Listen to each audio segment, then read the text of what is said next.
किसी गांव में एक साधु रहा करता था। वह जब भी नाचता था तभी बारिश होती थी।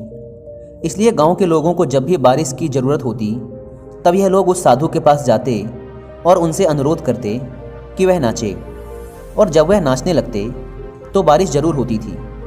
कुछ दिनों बाद 4 लड़के शहर से गांव में घूमने आए। जब उन्हें यह बात पता चली कि किसी साधु के नाचने से बारिश होती है तो उन्हें यकीन नहीं हुआ। शहरी पढ़ाई लिखाई के घमंड में उन्होंने गांव वालों को चुनौती दे दी कि अगर हम भी नाचेंगे तो बारिश होगी, और अगर हमारे नाचने से बारिश नहीं हुई तो साधु के नाचने से भी बारिश नहीं होगी।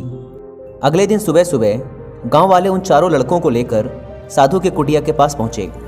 गांव वालों ने साधु को सारी बात बताई। फिर उन लड़कों ने नाचना शुरू किया। पहले लड़के ने नाचना शुरू किया।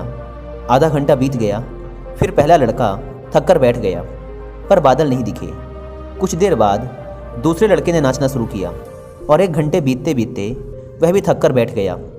बाकी दोनों लड़कों ने भी ऐसा ही किया, पर बारिश नहीं हुई। अब साधु की बारी थी। उसने नाचना शुरू किया। 1 घंटा बीत गया, पर बारिश नहीं हुई। साधु फिर भी नहीं रुका, वह नाचता ही रहा। नाचते नाचते 2 घंटे बीत गए, पर बारिश नहीं हुई।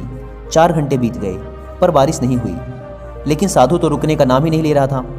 धीरे धीरे शाम ढलने लगी कि तभी बादलों की गड़गड़ाहट सुनाई दी, और थोड़ी देर बाद जोरों की बारिश होने लगी।